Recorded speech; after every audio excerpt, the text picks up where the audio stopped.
Welcome to the Inspired Impact Podcast, where dedicated female professionals share how they inspire impact every day. Authentic stories, passionate commitment, lives transformed. I'm your host, Judy Carlson.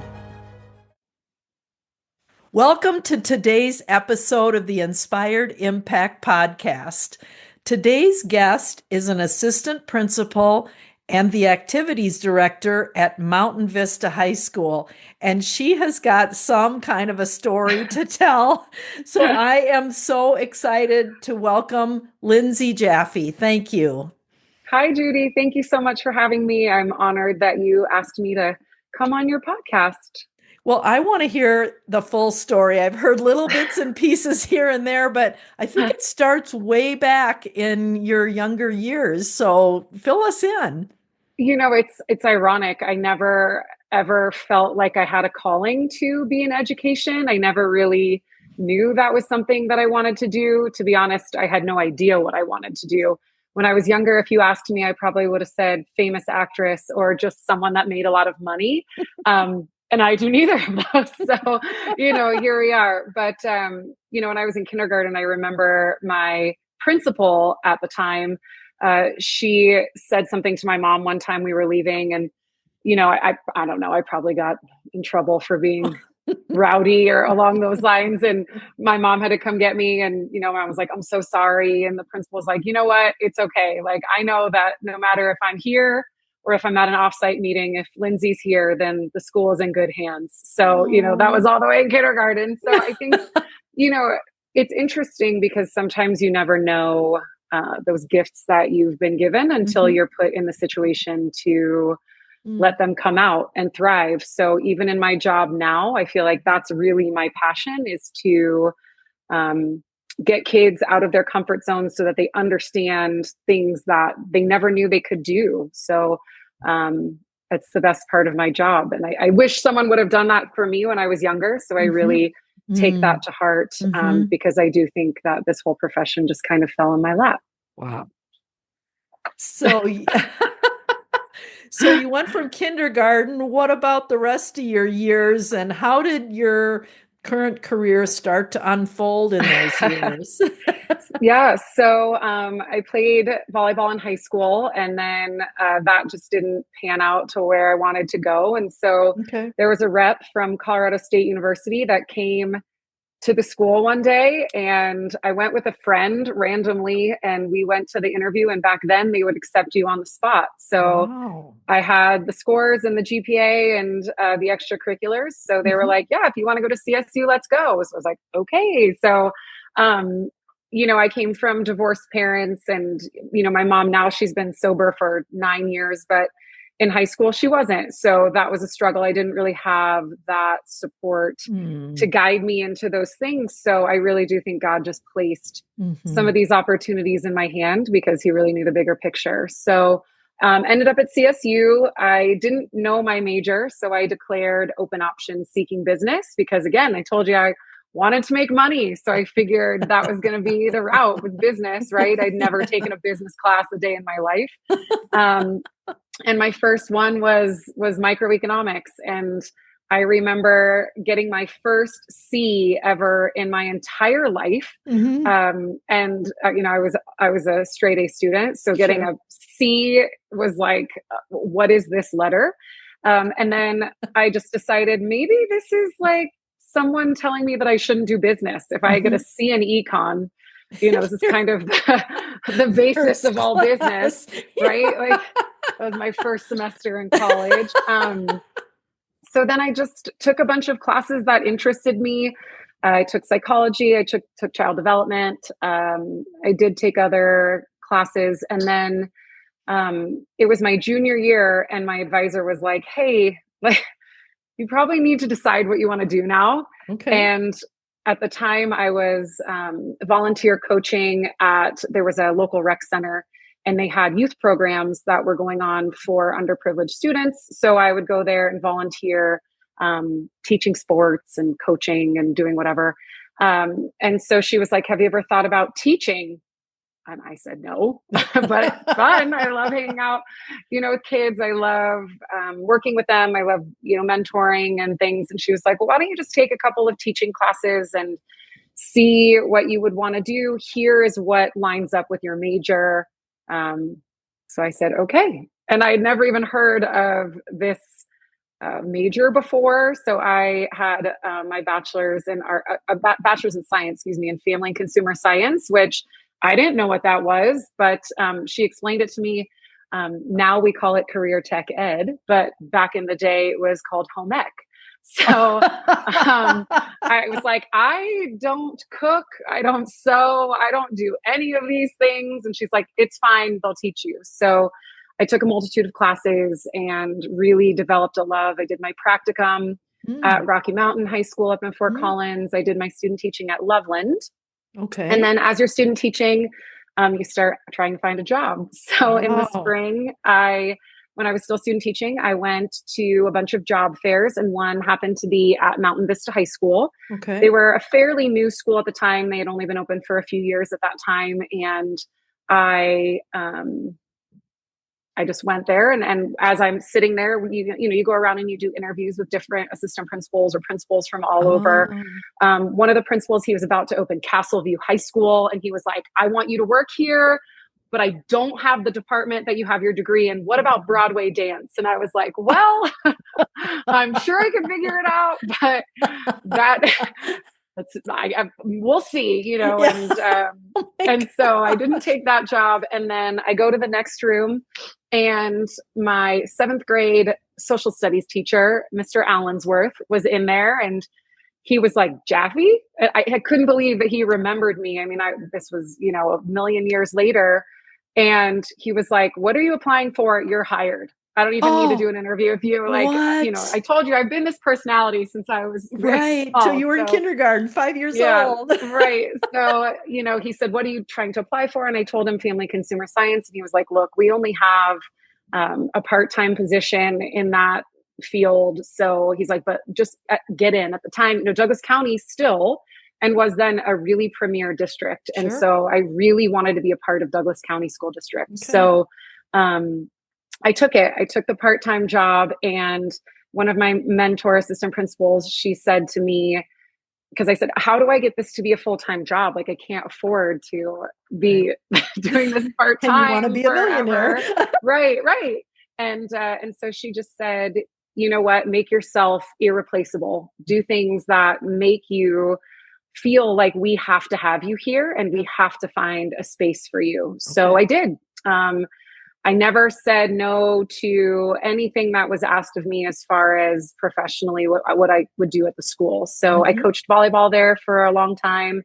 I was on, all sorts of leadership committees, volunteered after school, just really immersed myself in the culture and climate of the school. And then the next year, they did make me full-time, but I was teaching half in the PE department and half in my department, which was great. And then after a few years, I ended up getting a full-time position. So, and I've been there ever since. I love Mountain Vista High School. I love Douglas County. My children go to school in this county as well. So I take a lot of pride in being here. Yeah. So when you got your full-time position, was that in the family consumer science department? It was, yes. So it's interesting because we grew the department from 3 to 5 people. Okay. So we were actually the biggest department, and still are, in the state of Colorado. Wow. That is not, education is so interesting, because it does constantly have to ebb and flow and change. But in the same sense, there's certain things that do need to stay the same. And I think creating these opportunities for kids with life skills and those career tech ed skills are essential. For a long time, it was STEM, sure, which is also essential and amazing. And, putting us into, these categories nationwide, worldwide, that we have to be in. But I do think also these basic life skills of how to function and I taught interior design. That was one of the classes that I taught. So, I commented on your beautiful painting behind you, those small things. I taught fashion design, talking about, how we wear what represents us. I also taught catering class, so the basics of cooking and preparing meals for other people and yourself. And then Judy, you'll love this. I also, my class that was my baby was personal finance. So I taught personal finance for a really long time. I grew that program from one class to 6 classes. So it was really important to me for those kids to get those essentials. And although the basics of the curriculum developed or was already developed, I really poured my heart and soul into developing it based on what I thought that kids needed to know. So yes. So then I taught in that department for 14 years. Wow. Okay. Yeah. And then coincidentally, I was just, again, I'm telling you, I don't know, God always points me in the right direction at the right time. Amen, I was getting itchy. And I needed a change. And I was like, so I went to my principal and, I just said, I have my admin license. I have my master's. I'm ready to do something different. And if there's not something here, then I might have to start looking, but I don't want to leave here. And coincidentally, there was a dean position that was open. So I got that role, and then it was 2020. So I only taught, at the end of, right in the beginning when COVID, the craziness really happened. I only had to teach for a couple of months online. Okay. And then I was doing administration online for a year, which was interesting. So the dean position isn't an assistant principal. So how is that different, or how is that a stepping stone? Yeah, so it is in admin. Okay. It's basically a different assignment for teachers. At every school, they do it different. Okay. Some schools, they make their deans in charge of attendance and discipline strictly. At some schools, they're similar to the assistant principals. You basically get paid a higher teacher salary because you're working longer days. You are expected to go do things and engage in after school activities and extracurricular activities and sports. So it basically is the same thing, except the only other thing is you're not evaluating as many teachers just because you don't have that specific title. So so I did that for a couple of years. With COVID, it was the first year really wasn't doing anything. It was hybrid, and I don't really feel like I got the full experience. So I wanted another year to see. And then after that, an assistant principal position became available because our principal retired. And so one of our assistant principals took over. And so that transition's been amazing. And I took over his spot as the activities director and assistant principal. So you said there's 5 assistant principals? Correct. And yes.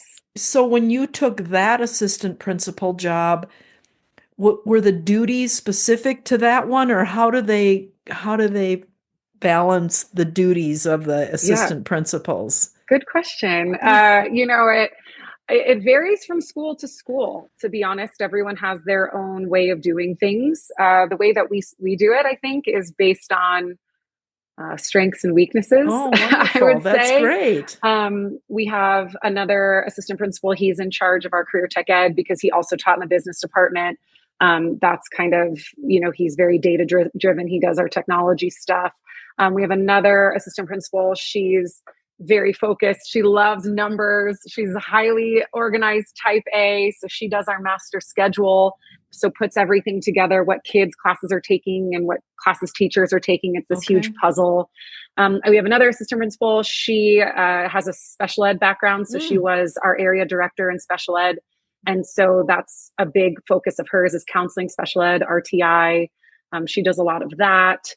Another assistant principal, he's our athletic director. So that's his primary role. He doesn't deal with as many other things as we do. And then we have a dean who, I don't know if this is his specialty or he just got handed it to him, but he's in charge of parking and security. So student parking is definitely not something you want to be good at. So yeah. And then my job primarily focuses on culture climate. So before I was a dean or assistant principal, I also was in charge of our student leadership groups or student council, student government, whatever you want to call it at different schools. And that was my baby for a really long time, which was all about culture climate and things like that. So I still kind of rolls into what I do on a daily basis. And then you add the athletic director, or no, you add the activities director. So Yeah. tell me about the activities director piece of your job. Yeah. So, it ebbs and flows, but right now we have about 68 clubs and Oh my activities that I gosh. oversee. That it sounds daunting, but we hire well. So I don't have to do as much because we really have amazing teachers and sponsors that Okay. do what they need to do, and we trust them. So everything from our CTSOs to our career tech student associations, those are the things like DECA, Mm-hmm. FCCLA, FBLA, our competitive TSA, our competitive clubs, HOSA. They're all acronyms. Everything is an That's acronym okay. in education. To our community service clubs, to our diversity clubs, to our performing arts.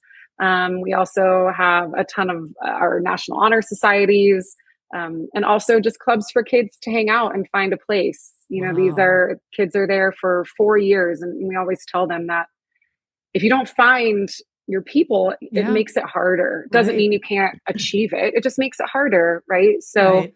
find your people, find your place, try new things, and find where you again, like I was talking about earlier, where you really feel like you feel confident and that your strengths are being utilized, and getting out of your comfort zone and trying new things. And So yeah. how do you bring that message to an individual student?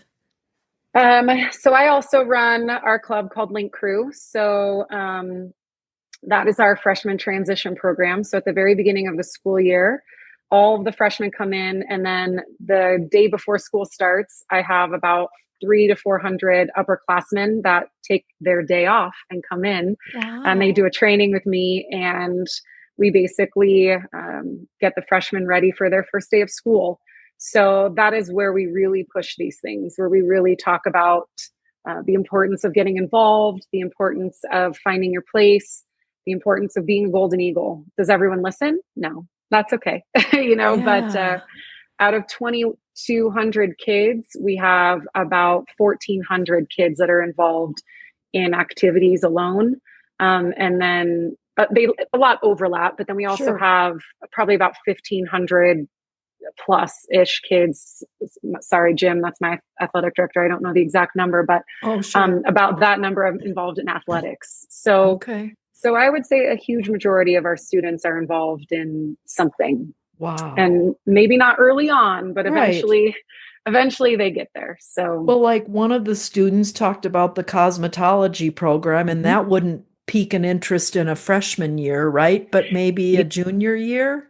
Yeah, those programs, those are specific programs that wouldn't even be available to them until they're juniors and seniors. So that's the coolest thing about Douglas County. I really do think they're so forward thinking and getting kids ready and available to be in the real world. So it's Yeah. not just that everyone's going to college right away. It's Right. not that everyone needs to have the same degree.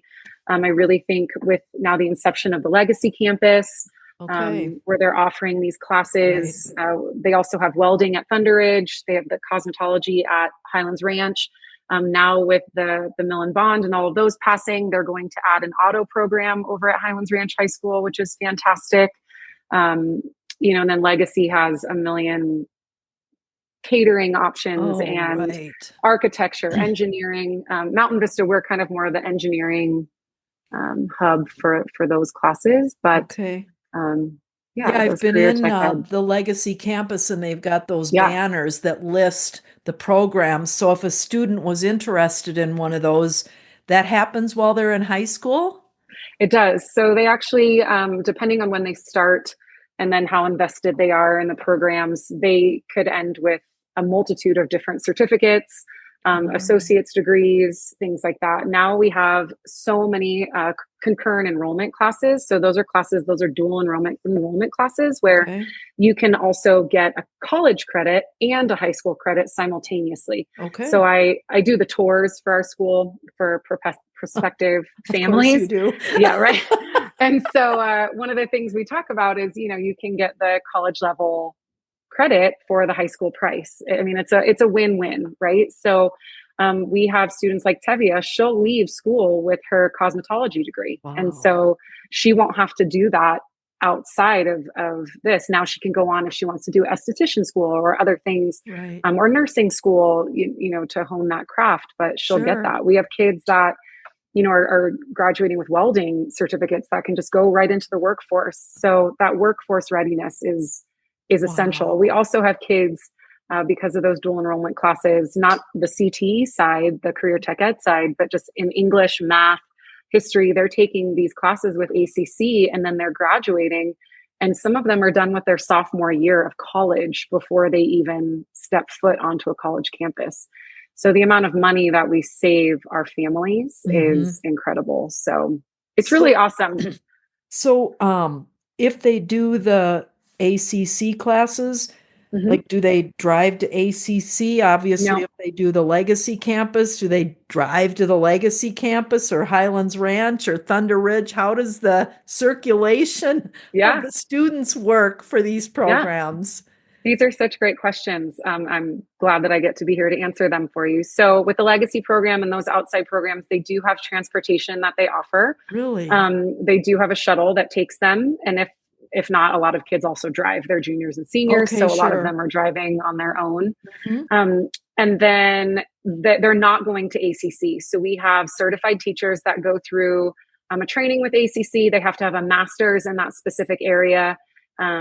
To be able to teach it. They have ACC professors that come in and ensure that the curriculum coincides with what they're teaching, with what they are teaching. Oh, okay. And then our teachers teach it. So that's the other cool thing, Wow. is that they Really? get to be with our teachers. Now, the other great thing is that with all of our high schools, we went on the same schedule. So all of us Oh, are literally on the same exact schedule. So say we have kids that are coming to Mountain Vista because we offer a really high level math class that's not oh, offered anywhere else in the district. okay. So we have kids that come to our school to take some of those classes, and Okay. vice versa. We have kids going to other schools, but that are still considered Mountain Vista students, that they go and they take these classes elsewhere. So really, the opportunities are endless, which is a Yeah, they blessing and a curse are sometimes, because what they can choose from is vast. overwhelming. Yeah, what a Yes, it great is. day to be a high school I student in know, Douglas right? I County, know. right? I know. Absolutely. Absolutely. So Um, we feel the same way. yeah. So I did interview Tevia. You mentioned her, Yeah. because I heard her speak at a Rotary meeting, and she was she in charge of? I'd like you to share more about the Mountain Vista Make-A-Wish program, because Oh she yeah, shared sure. a bit about that, and not sure if she was in charge of it or how that works, but it's under your activity director role, right? Sure. So it's kind of crazy. Talk about a blessing and a curse. So 10 years ago, when I took over the student leadership program, they had kind of already been in the works with Make a Wish. Okay. And so, Make a Wish, for those of you that don't know, it is a charitable organization that raises money to grant wishes for children Okay. with life-threatening illnesses. So, not Okay. necessarily terminal, but life-threatening Okay. illnesses. It's been so special, and it's been so I'm trying to think of the word to even use. It's been so life changing for so many families and kids that doctors now are actually using wishes as a part of the treatment plan. Oh So they're my God. prescribing wishes to families just because it's had such a life changing impact on the progress of their other treatment plans. So it's pretty special. Yeah. um, I took it over years ago. That we had, our school had been doing it for a couple of years prior, but I think when I took it, was like $5,000 they had made the year before, which is Okay. fantastic. Yeah. Rock Canyon really was the one that I would say brought it to Douglas County. Okay. At the time, they raised like 65,000, and I had some Wow. kids in the class, and I was like, I don't know. I don't know if you know this about me, Judy, but I'm a little competitive. Right, So right. I was like, that's what we're going to do. Like, we're going to raise that much money or Yeah. more. And so everyone looked at me like I was crazy. And then that first year we raised 62,000. And Ooh. then kids really bought in. And then the next year we had a student, her name was Marley. And she really changed everything for us. We partnered with a local clothing company called Be a Good Person. They're based Ooh. out of Denver, and they also actually just opened a store in Park Meadows. But we loved their mission, we loved their vision, and just the simplicity of just being a good person and doing something bigger than yourself. So we partnered with them and bought t-shirts. Everyone bought t-shirts for the whole school. And we had Marley, and her wish was to give. So most students, or most children, excuse me, they want to, go to Hawaii or meet a celebrity or go to Disney, which are great, which are amazing, amazing things. And they're so deserving, but she wanted to give. So she wanted to create Build-A-Bears for kids in the hospital and donate them. So that for some reason just really changed everything for us as a school, our culture climate. We really bought into the message. And then after that, it's just been this freight train of craziness. So the year after, I decided that we weren't just going to write a check anymore and just stand there and hand the check. After all of our community and our kids really bought in, I wanted them to feel it as well. So we started granting wishes live or creating a wish enhancement. So the next year was Kenyon. His wish was to be a superhero. So that's what we did. I partnered with our theater kids and our theater teacher, and they created this whole scenario and this whole acting situation with dancing and flips and sword fights, and stole the principal and did all of these things in the middle of our assembly.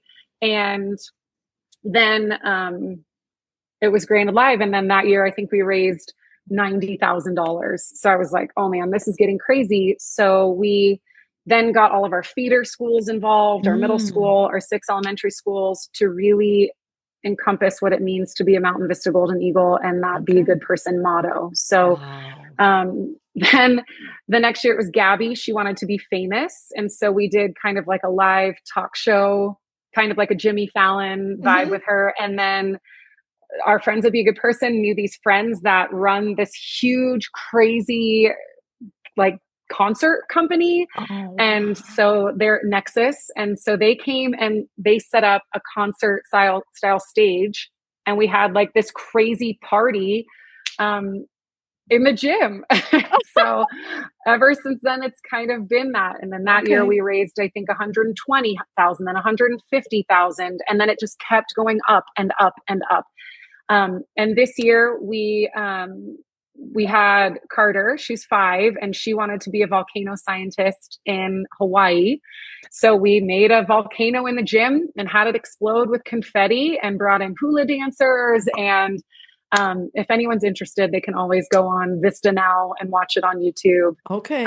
They're pretty amazing. And then Be a Good Person. If you type in Be a Good Person, Make a Wish, Mountain Vista High School, they also do like mini versions of the assembly. And so, so we did that for her, and it was crazy. And that was Tevia's huge involvement, her and I, and along with their other teachers and Mr. Wood, Miss Lamb, Mr. Byers, and the 60 other student leadership kids. We all just worked together. They worked so hard throughout the whole week and really for months preparing for it. And Tevia, being the student body president, really just led the way. And they created this really special bond, and it was really awesome to see. And then at the end, they ended up raising $225,000. Oh my gosh, Lindsey. Yeah, it's crazy. I mean, I don't know how it happens. We call it wish magic. I have no idea. But it keeps getting bigger and it keeps happening. So we are Mountain Vista High School and our feeder. I don't want to disclude them either as a group. We are the largest fundraising entity for Make-A-Wish Colorado. So there is no company, there is no individual, there is no anything in the state of Colorado that has donated more money to Make-A-Wish than Mountain Vista High School. Wow, congratulations. So wow, so we're really proud of it. It's something we're really proud of. So for next year, it's in February. Thanks, Judy. Judy. I'm just like trying to figure out, like, you're going to have a new student body president. You'll have, is that person always in charge of the Make-A-Wish week, or is it someone else, or? Kind of. Yeah. It just depends. Typically I'll work with the student body president on that Friday assembly. But there's some kids that's not their strength. So I've had to work with the vice president or things like that. So, or we work as a team. But yeah, it just depends on who it is. Yeah. So school starts in what, August? And then when is the person that you're going to do the Make-A-Wish for? What's the timeline of all of that? We typically, so they already start planning in August for small things. So they start planning sponsors and, Oh, what they're doing for restaurant nights and things like that, just larger oh, community things. right. But we will usually pick our Wish Kid around November. Okay. So we'll work with Make-A-Wish, the advisors, we'll all get together, and the representatives from Make-A-Wish, Sarah is Gross. She's the one that we work with. She's amazing. And so we just figure out who's going to be the best fit, because it really is a lot Yeah, it is a for lot. those kids. Uh-huh. So it does take a special personality. Not Sure. everyone Yeah. could be our Wish Kids. So Right. yeah, so we'll go through that process, and Okay. then we meet them and their family. We go to the Be Good Person headquarters in Denver Okay. and help them design the shirt. So every year we get a custom Be a Good Person shirt. Okay. So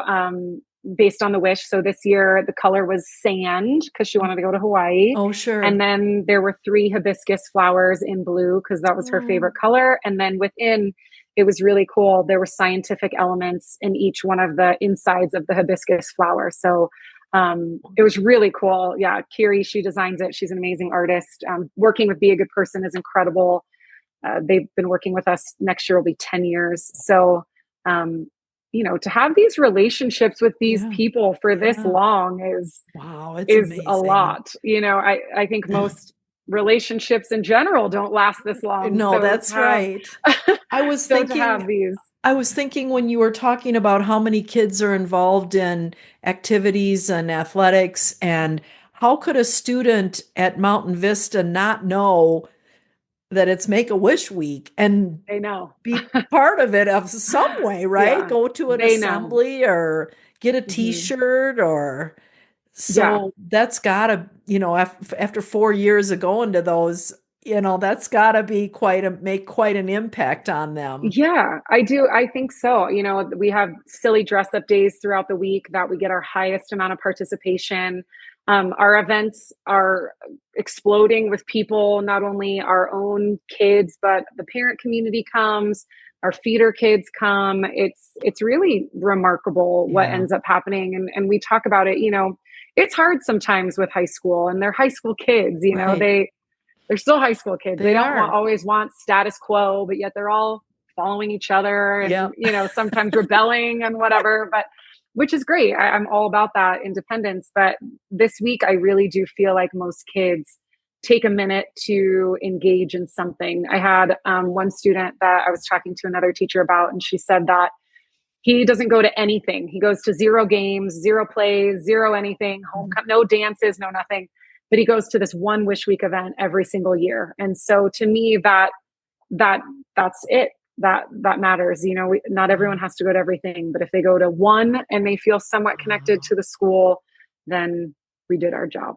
So Right. they're listening, even though they pretend like they're not. Right. Well, and They I do. think too, just the volunteer spirit that it invokes, even though they may not super participate, they're going to carry that with them the rest of their lives. Totally, totally. Yeah. Even if they pretend like they're jaded and, mumble under their breath and whatnot, they still feel it. They still know. And they still, in an assembly, they might not go all the way in, but they're peeking in, or they're Right. watching online, or they Oh, do. They right. still know. And So in their 20s or 30s, when they're talking with their kids, they're going to tell them about yeah. this amazing thing we did in our high school when I was in high Totally. school. Totally. It'll be so cool. Our Wow. alumni still, we have kids that, Oh, graduated years ago, where, oh, that still reach out. Can I buy a t-shirt? That was my oh, favorite part of, being in high school. Those are the memories I have. And so, those are important because, yeah, that's cool. it's a hard time. High Yeah, school's not easy. it isn't. Being an adult isn't easy, No, but, you're equipped in different ways. But being a high right. school kid, you're learning a lot and You are. There's transitioning a lot. So lot thrown at you, lots a of, lot. decisions about are you going to go on to any kind of schooling? If so, what will that be? Where will that be? How far away from home will you be? I mean, there's so many Yep. things, and like, you said you came from a divorced family and how many kids there are also experiencing that. And Mhm. everybody's family situation is different, and the things Yeah. that they're dealing with away from school. And I interviewed June Everett, who runs Backpack Society, and they deliver food every Friday to kids in, I don't know, 58 different schools. And then so that there's kids that are hungry on the weekends, and Yeah. man. Well, you don't think it, right? Because we live in such a beautiful area. Kids are dressed well. They're at school. I will say that's the one thing that being in admin has really opened my eyes. I had no idea, because you Yeah. don't know these things as a teacher. You do. You understand that kids have gone through hard things, or kids will tell you bits and pieces about Yeah. their lives that they want to share, but Yeah. that doesn't mean that you know the whole thing. But Right. but in admin, we know the whole thing, and Wow. it's really hard. And there are some kids that really do walk in every single day with 1,000 things against them and Mhm. still figure it out. So it's really impressive. And Yes. kids also that don't, that Yeah. even if things are good, it's still hard. So Yeah. I Wow. love our school community, and Mhm. I really do think our school leadership is great. Our teachers are amazing, Yeah. and that makes a big difference. So, Well, which is why bless I've been there you. for 20 Yeah, years. I know. I just think bless you for your passion and for your Oh, involvement and for your personality that never wavers, and your care and concern for the kids, from the joys to the challenges and everything in between. I mean, at some point, your heart's breaking, the tears are coming, and at other times, it's such celebratory feelings and times, and everything in between. It's a lot, but a lot. you have been so delightful to Oh, spend thank time with. you. So Oh, I'm thank so you. glad. This was so great. I feel honored that you wanted to talk to me. It was Oh, it was fantastic. So, yeah, no, I just knew that there was something special about you when we met, so I oh, needed to I appreciate make that. sure Thank this, you. I yeah, feel the same. happened. So, All right. yeah, I don't know if there's listeners who want to learn more about Mountain Vista or you or your programs. What should they do if they're interested in learning more? Sure, sure. If they have any questions about Douglas County as a school district, what we're doing, with the mill bond money and the legacy programs, things like that, Mountain Vista High School, the Make a Wish Foundation, whatever they're interested in, they can always email me, LNJAFFE, the number one, at dcsdk12.org. And I would be glad to talk Okay. with them and answer any questions. And then I'll be at the Rotary at the end of this month. So Oh, you will I'll be be? there on the Oh, 27th. Yes. okay. Oh, wonderful. That'll be great. Yeah. I look forward to seeing you again. All Yes, right. absolutely. Well, thanks again for your time. And I'm sure listeners will just delight in our conversation. So thank you, Well, it was Lindsey. a pleasure. Thank you, Judy. If you ever want me to come back on again and talk other things, let me know. Okay, I sure will. All right. Have a great day. Yep, you too. Thanks so much for joining us for the Inspired Impact podcast. To listen to past episodes, please visit theinspiredimpactpodcast.com.